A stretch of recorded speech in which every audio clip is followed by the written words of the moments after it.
Ayy, look, yeah, ayy.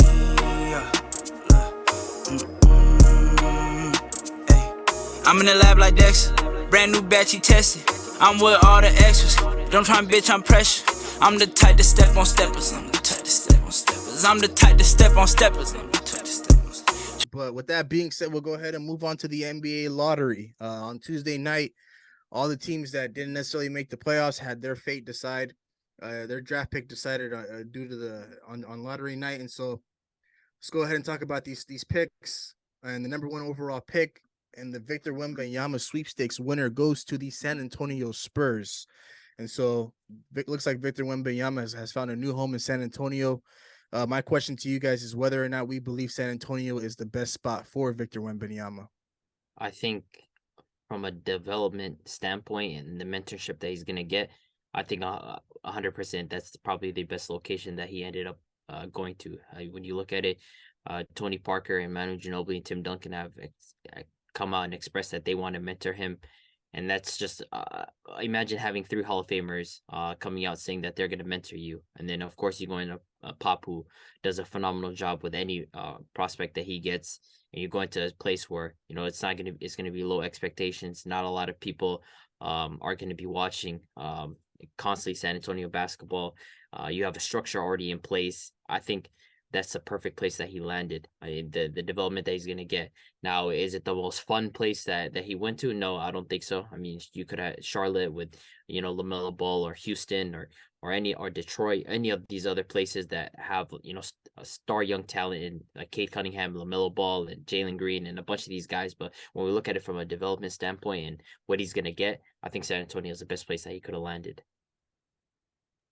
Yeah, I 100% agree with that. I feel like, San Antonio with what they got going on in the past and everything, and how, their draft picks with, Tim Duncan and David Robinson in the past with the big man they drafted, I feel like it's perfect spot. You got Popovich there. You got guys like Tim Duncan coming back to help Manu, Tony Parker, and I just feel like the system is perfect for Victor. I feel like, he comes in, they're a young team. They have a lot of future picks, and it's the right system for him, man. I do agree with Abdi. It's not the most funnest place that he's gonna be in. There's other teams like Detroit, Houston, Charlotte. He could have, they potentially could have been number one for the lottery, but I feel like San Antonio is perfect for him. Popovich, we know what type of coach he is. He's one of the best, probably one of the greatest coaches in NBA history in the recent years. So for him to get this type of talent, I feel like he's gonna do something with it. So it's a good spot for Victor.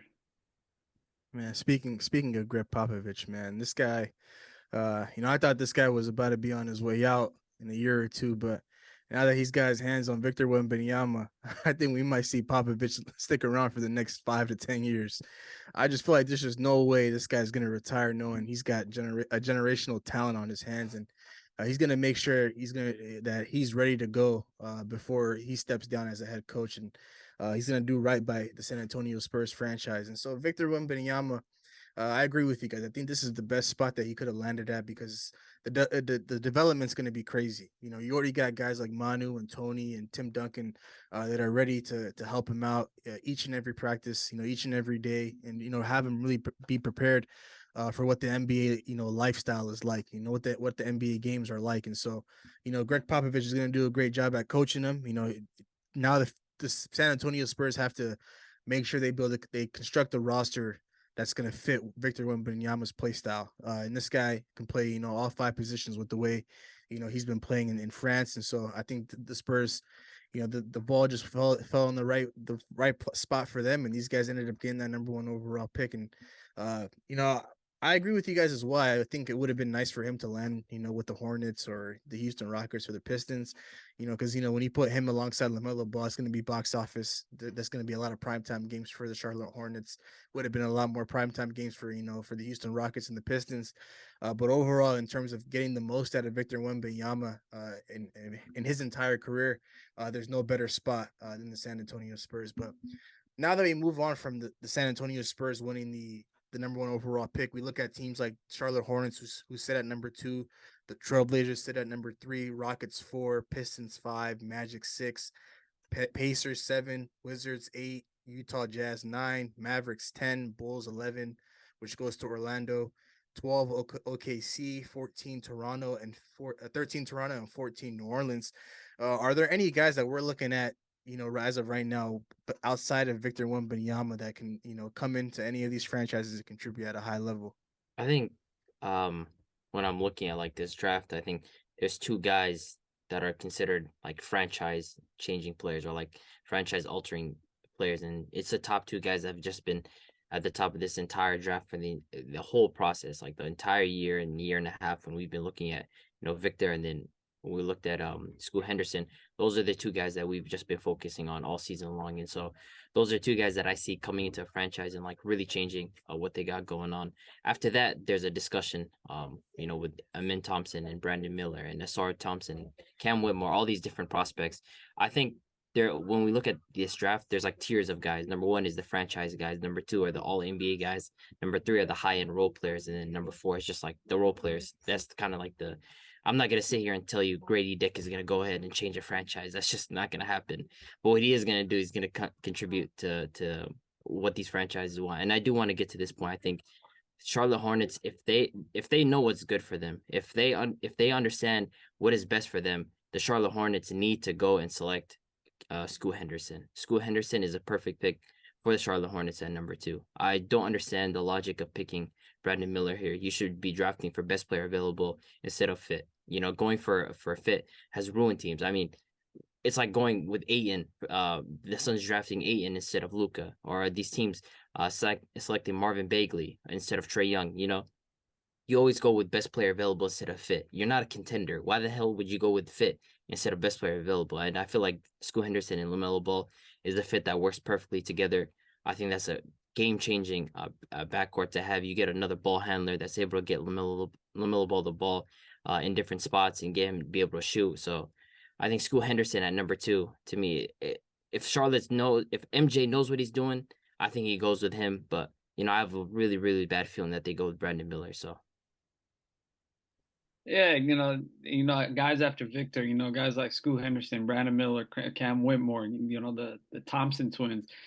To me, the only guy that actually stands out that you can not put in Victor's category, but a category beneath him that can play that star role is Scoot Henderson. To me, I feel like out of everybody else in that draft class, he's levels ahead. And if Victor wasn't in this draft class, it'll be obvious that he'll get the number 1 pick. I feel like him, his game, his style of play, it's gonna switch over to the NBA.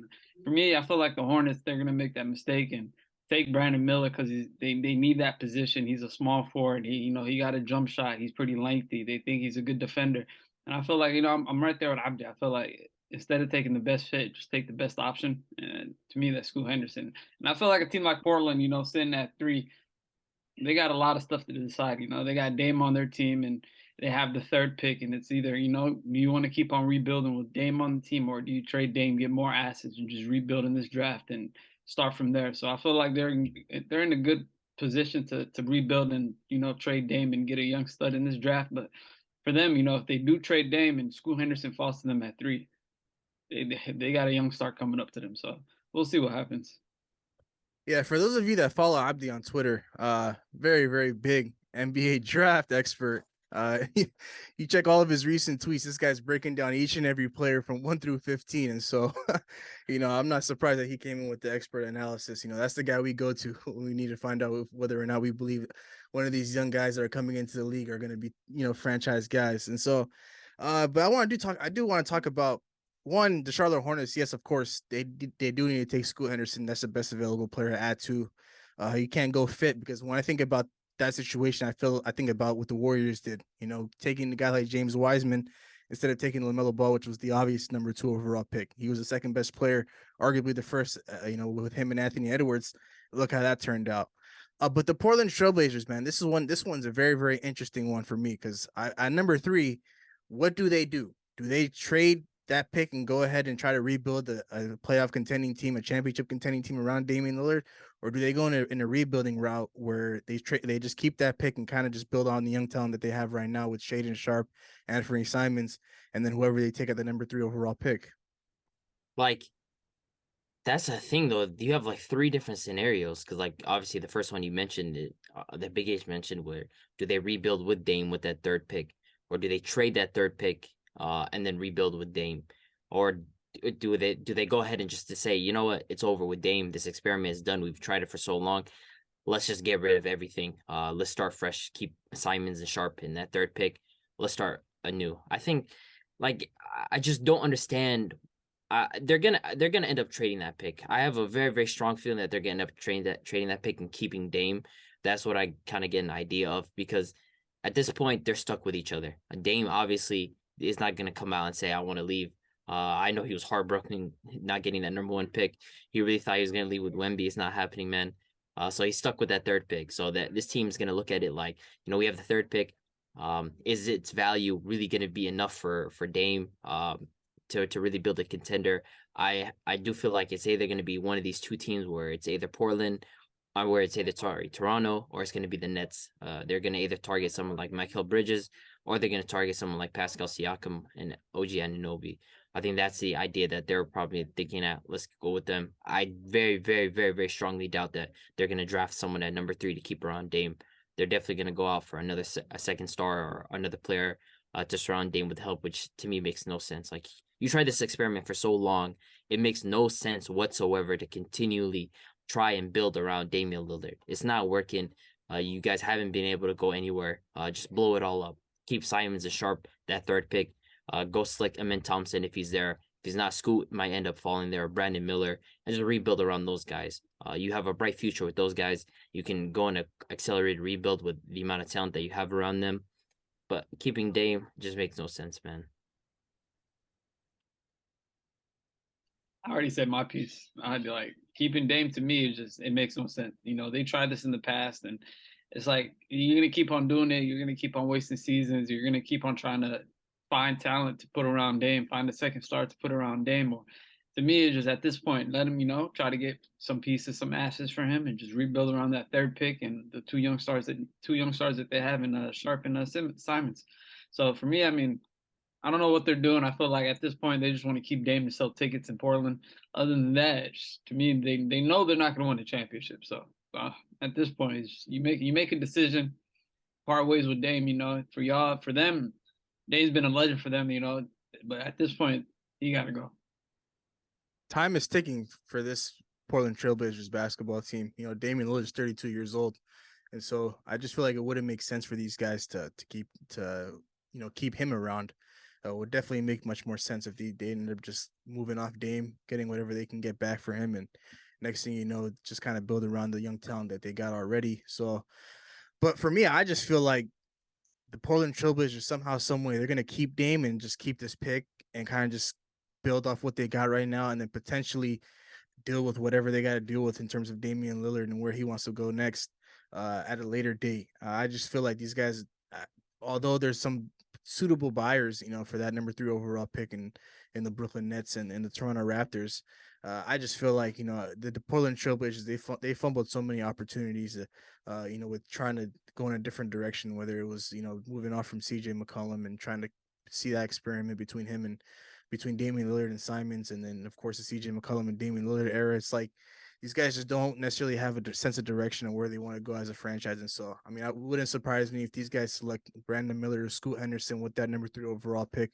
and have Damian Lillard still on the roster come draft night. But I think the obvious move here would be to move off from Dame, get whatever assets you can get back in return for him and his value, and then kind of just rebuild from there and kind of just trade everybody else that you have on the roster that doesn't fit the rebuild timeline that you should be going on. And so, you know, it's going to be interesting to see how this whole NBA draft plays out. You know, with the lottery being done, you know, not every team knows where they're going to be picking, and so it's going to be interesting to see. And of course, we'll be right here to talk about it. Record a new hit, then we making us a film. Wouldn't sign a deal if I got a couple mil. Been in the lab, now they throwing out deals. Me and now late, now that's overkill.